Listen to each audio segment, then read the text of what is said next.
মৰমৰ ছাত্ৰ ছাত্ৰীসকল, আজি মই তোমালোকৰ টেক্সটবুক বিহাইভৰ অন্তৰ্গত এ লিজেণ্ড অফ দ্য নৰ্থলেণ্ড বাই ফবি কেৰী এই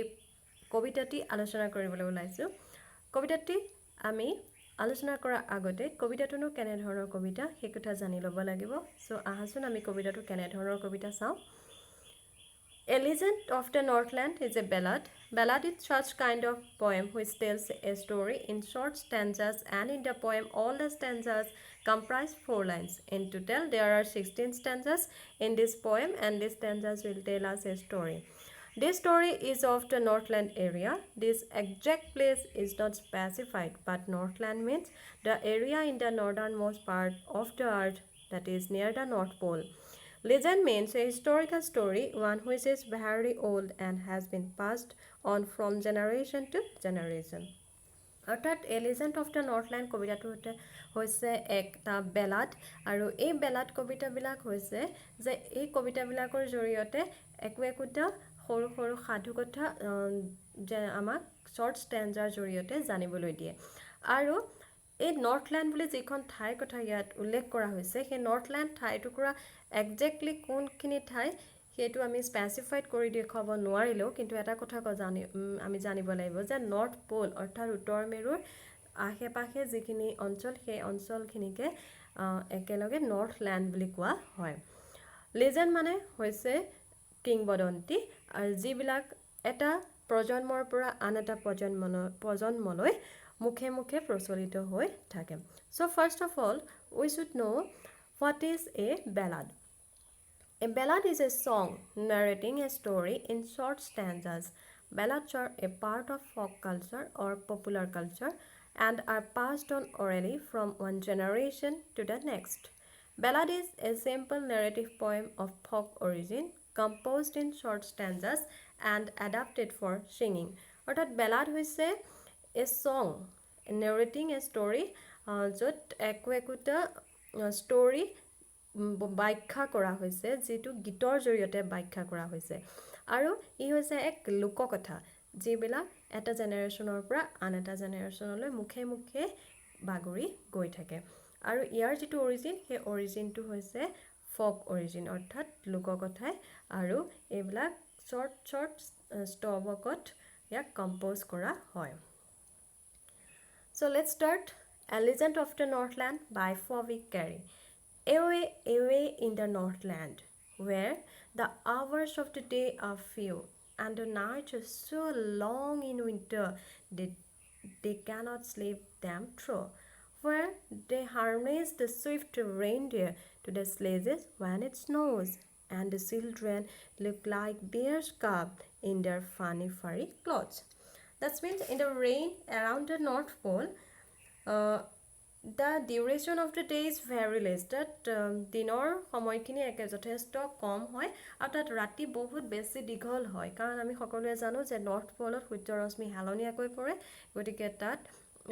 সূৰ্যৰ ৰশ্মি হেলনীয়াকৈ পৰাৰ কাৰণে দিনৰ সময়খিনি কম হয় আৰু ৰাতিটো বেছি দীঘল হয়। আৰু উইণ্টাৰ ছিজনততো আৰু বেছি তাত দিনটো ছুটি হয় আৰু ৰাতিটো বেছি লং হৈ যায়, য'ত মানুহবিলাকে শুই উঠিও তেওঁলোকে দেখে যে এতিয়াও ৰাতি হৈয়ে আছে। আৰু ৰেইনডিয়াৰ হৈছে এটা এনিমেল যিটো পোলাৰ ৰেইনত পোৱা যায়, অৰ্থাৎ মেৰু অঞ্চলত পোৱা যায়। এটা ৰেইনডিয়াৰ এটা এনিমেল, য'ত তেওঁলোকে স্লেজ গাড়ীৰ লগত ইয়াক বান্ধি লৈ পেলাই বস্তু কঢ়িওৱা মেলাবলৈ ব্যৱহাৰ কৰে। আৰু তাত চিলড্ৰেনছবিলাকে তেওঁলোকে যিহেতু ফানি লুকিং হৈ থাকে, কাৰণ তেওঁলোকে যিখিনি কাপোৰ পিন্ধে সেই কাপোৰখিনি মেড আউট অফ ফাৰ, আৰু সেইবাবে তেওঁলোকক দেখিবলৈ কেনেকুৱা লাগে, য়ং ওৱানছ অফ দ্য বিয়াৰ্ছ, অৰ্থাৎ ভালুকৰ পোৱালিৰ নিচিনা লাগে। They tell them a curious story. I don't believe it's true, and yet you may learn a lesson if I tell that tale to you. Once, when the good Saint Peter lived in the world below and walked about it fishing, just as he did, you know. Here, they refers to the parents or elders, and them refers to the children or the young generation. আৰু কবিয়ে কৈছে যে তেওঁলোকে এল্ডাৰ্ছবিলাকে তেওঁলোকৰ চিলড্ৰেনছবিলাকক একোটা ইয়াত সাধু কথা কয় যিটো কবিয়ে বিশ্বাস নকৰে কিন্তু যদিহে আমি সেই সাধুটো শুনো দেন আমি ৰিডাৰবিলাকে তাৰ পৰা এটা লেচন শিকিব পাৰোঁ আৰু সেই সাধুটো আমাক এতিয়া তলত কবিতাৰ জৰিয়তে জানিবলৈ দিছে যে এসময়ত যেতিয়া চেইণ্ট পিটাৰ হোৱা চেইণ্ট পিটাৰ হৈছে a disciple or follower of Jesus Christ তেওঁ যেতিয়া পৃথিৱীত বাস কৰিছিল তেতিয়া তেওঁ পৃথিৱীত বাস কৰা সময়খিনিত গোটেই পৃথিৱীখন ভ্ৰমণ কৰি পৃথিৱীৰ বিভিন্ন ঠাইলৈ তেওঁ ভ্ৰমণ কৰিবলৈ গৈছিল আৰু সেইদৰে গৈ তেওঁ তাত মানুহবিলাকৰ ৰিলিজিয়াছ লেকচাৰ্ছবিলাক তেওঁলোকক দিছিল যিটো তোমালোকে জানা যে ধৰ্ম প্ৰচাৰকসকলে কৰে He came to the door of a cottage in traveling round the earth where a little woman was making cakes and baking them on the hearth. And being faint with fasting for the day was almost done, he asked her from her store of cakes to give him a single one. আৰু তেনেধৰণে ঘূৰি ফুৰোঁতে তেওঁৰ এদিনাখন এটা কটেজৰ সন্মুখলৈ পালেগৈ য'ত এগৰাকী সৰু মহিলাই তেওঁৰ ফায়াৰ প্লেচৰ কাষত কেক বনাই আছিল যিহেতু তেওঁ দিনভৰ বহুত ঘূৰি ফুৰিছিল আৰু তেওঁ বহুত বেছি ভাগৰুৱা হৈছিল আৰু লগতে তেওঁ হাংৰি আছিল গতিকে তেওঁ কি কৰিছিল মহিলাগৰাকীক তেওঁৰ ষ্ট'ৰৰ পৰা এটা কেক বিচাৰিলে যাতে তেওঁৰ ভোক নিবাৰণ কৰিব পাৰে So she made a very little cake, but as it baking lay, she looked at it and thought it seemed too large to give away. Therefore, she needed another and still a smaller one. But it looked when she turned it over as large as the first had done.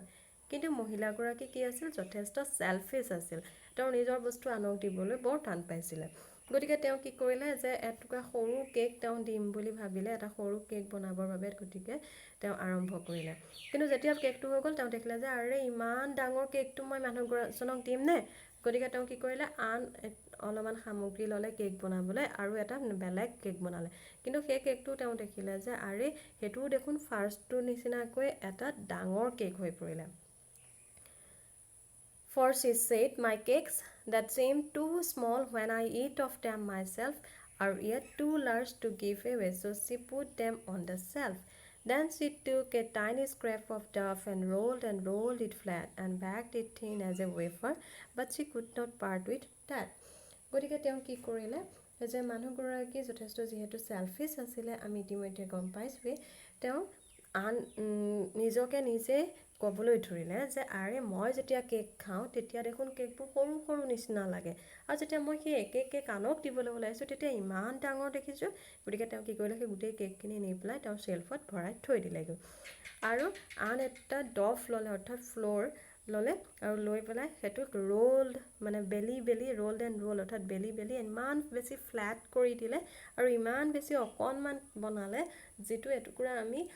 চিপছৰ নিচিনা সৰু বুলি ক'ব পাৰিম যে তেনেকুৱা নিচিনা এটা কেক তেওঁ বনাই পেলালে কিন্তু তেওঁ যেতিয়া সেইটো দিবলগীয়া হ'ল তেওঁ দেখিলে যে আৰে এইটোও দেখোন এটা ডাঙৰ কেক গতিকে তেওঁ গোটেইখিনি নি পেলাই তেওঁ আকৌ কি কৰিলে চেইণ্ট পিটাৰক নিদি শ্বেলফত ভৰাই ৰাখি থ'লে Then good Saint Peter grew angry, for he was hungry and faint, and surely such a woman was enough to prove a saint. And he said, you are far too selfish to dwell in a human form, to have both food and shelter and fire to keep you warm. গতিকে Saint Peter became angry. তেওঁ যিহেতু বহুত বেছি ভোক লাগি আছিল তেওঁ বহুত বেছি ফিল কৰি আছিল উইকনেছ গতিকে তেওঁ কি হৈ পৰিলে মানুহগৰাকীৰ ওপৰত বহুত বেছি খং উঠিলে আৰু তেওঁ কি কৰিলে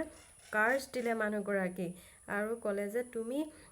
ডিজাৰ্ভ নকৰা এটা হিউমেন বিং হৈ থকাটো গতিকে তোমাৰ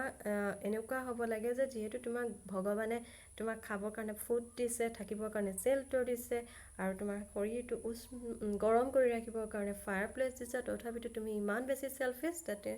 তুমি হিউমেন ফৰ্মৰ নামত এটা কলংকহে Now you shall build as the birds do and shall get your scanty food by boring all the day in the hard dry wood. Then up she went through the chimney, never speaking a word, and out of the top flew a woodpecker, for she was changed to a bird.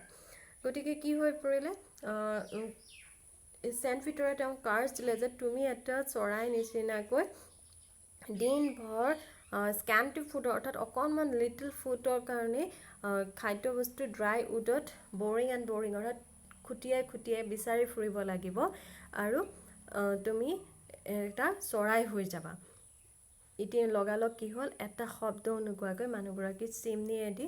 তেওঁ ওলাই গ'ল আৰু তেওঁ হৈ পৰিলে এটা চৰাই হৈ পৰিলে আৰু চৰাই হৈ সেইফালেদি উৰি গুচি গ'ল She had a scarlet cap on her head and that was left the same, but all the rest of her clothes were burned black as a coal in the flame, and every country school boy has seen her in the wood, where she lives in the trees till this very day, boring and boring for food. আৰু মানুহগৰাকীয়ে পিন্ধি আছিল সেইখিনি সময়ত এটা ৰঙা Cape Scarlett Cape means এ red Cape আৰু তেওঁ সেইখিনি সময়ত যিহেতু চিমনিটোৱেদি ওলাই গুচি গৈছিল আৰু তাত জুই শিখা জ্বলি আছিলে গতিকে তেওঁ সকলো কাপোৰ জুই শিখাই পুৰি পেলালে মাত্ৰ তেওঁ থাকি গৈছিলে সেই ৰঙা টুপিটো গতিকে আমি উডপিকাৰ চৰাইটোৰ দেহত আমি দেখিবলৈ পাওঁ যে তেওঁ কালাৰটো উডপিকাৰ চৰাই কালাৰটো ব্লেক হয় আৰু তাৰ মূৰত সদায় এটা ৰেড কালাৰৰ কেপ থাকে আৰু প্ৰত্যেকটো কাণ্ট্ৰিৰ স্কুল বয় আমি দেখিবলৈ পাওঁ যে সিহঁতে যেতিয়া স্কুললৈ যায় তেতিয়া সিহঁতে দেখিবলৈ পায় যে সেই উডপিকাৰ চৰাইটোৱে গছত খুটিয়াই খাদ্য সন্ধান কৰি ফুৰিছে গতিকে মৰমৰ ছাত্ৰ ছাত্ৰীসকল এই ষ্টৰিটোৰ পৰা আমি এটা বহুত ভাল মেছেজ পালোঁ এই পয়েমটোৱে আমাক এটা বহুত ভাল মেছেজ এটা ষ্ট্ৰং মেছেজ দিছে যে উই শুড নেভাৰ বি চেলফিছ আমি কেতিয়াও চেলফিছ হ'ব নালাগে আমি যদি আনক দিব পৰা সক্ষমতা বা আমাৰ যদি থাকে আনক দিব পৰা বস্তু তেতিয়াহ'লে আমি নিশ্চিতভাৱে সেয়া আনক দান কৰিব লাগে চ' থেংক ইউ